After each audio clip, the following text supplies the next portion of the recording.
Imagine this. It's a busy day on the carpet of an elementary school classroom.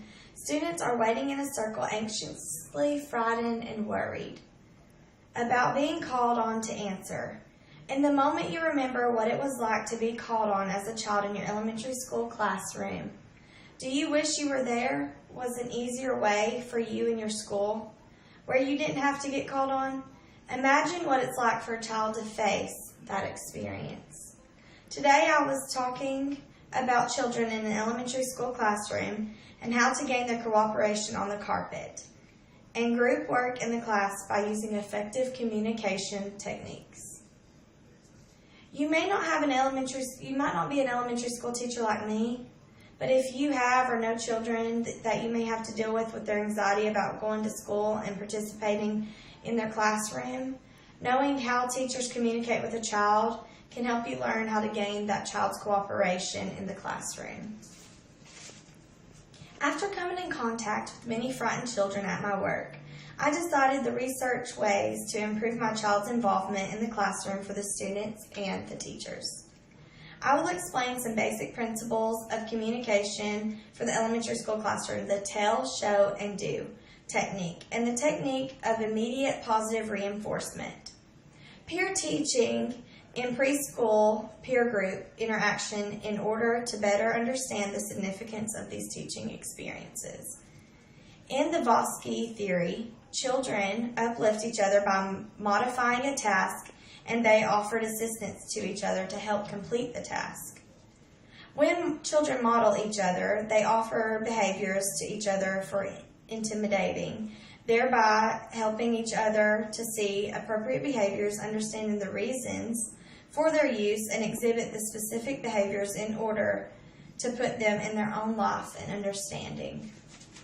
Modeling typically occurs between children of different levels of cognitive or social understanding, though it is impossible for it to occur between children at the same level. The reason behind these actions is for one child to teach another. One child will be more capable of completing a task than another, and they can assist a classmate in understanding and completing the specific task or assignment. A more compatible student can build off the student that is less compatible and become more successful and efficient. Lastly, let's talk about the technique that can be used to reward a child who can be cooperating in classroom assignments and activities. The technique of peer group interaction can be useful in classroom by giving the child a chance to understand the other students. I have learned from other professional teachers that peer group interaction is very effective as a helpful technique. Based on these theories, there are two things you can do. One, reward the child for appropriate behavior, and two, don't reward for inappropriate behavior. The reinforcement can be verbal or nonverbal. Verbal praise, you're doing a great job working with the others. Or nonverbal can be a homework pass, stickers at the end of the activity or the task. Open-ended questions are very effective in an elementary school classroom because it allows the children to respond in multiple ways other than just yes or no. Questions start with who, what, when, where, how. These are all important questions that students should be answering. It allows the student to state their opinion, whether they're right or whether they're wrong. It also allows them to practice their communication skills. Lastly, let's talk about a technique that can use open-ended questions. The technique of an open-ended question can be useful in a classroom by giving the child a chance to voice their own opinions.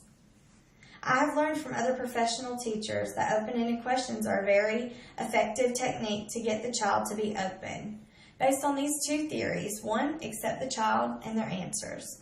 Two, allow the answers to be open and are effective in the classroom. The reinforcement can be verbal and nonverbal. The verbal praise, that's a great question.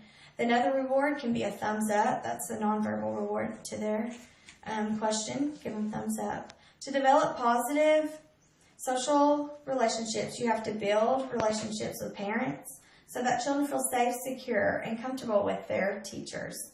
You also have to build a caring community with the program so that the children come to know and feel comfortable with administration, staff, teachers, and other parents that are in helping with the school. Another important strategy is allowing the students an important opportunity to work and play together with others to build successful relationships. They need both time and content, something to do or think about together. Lastly, let's talk about the technique that can be used to make children feel comfortable, safe, and secure. The technique of making the children feel comfortable, safe, and secure can be useful in a classroom by letting the child know that they are cared for. I have learned from other professional teachers that making a child feel important is one of the most effective teaching techniques. Based on these two theories, the first thing is to make the child feel comfortable, safe, and secure. And the second is don't do things that will make them be off guard. The reinforcement, verbal and nonverbal, is verbal praise. If you ever need anything, I want you to know that I'm here for you. And the nonverbal rewards, give them hugs and give them a warm, secure feeling that every child should feel. What would you do if you saw children sitting in your classroom scared, anxious, or worried? Today, I will tell you how to help your child feel comfortable in the classroom. Today, I have discussed some basic principles for communication in the circle of the elementary school classroom to tell, show, and do technique. The technique of immediate positive reinforcement. The next time that you have to deal with an anxious, frightened student who has to go to school, you will know some helpful techniques that can be used to establish a trust and relationship so that the child can get the care that is required. Helping a child get through with these skills, we can now reassure a child that going to school doesn't have to be a frightening experience. If only we knew this when we were a child. My name is Cheyenne Mathis, and I just gave the informative speech.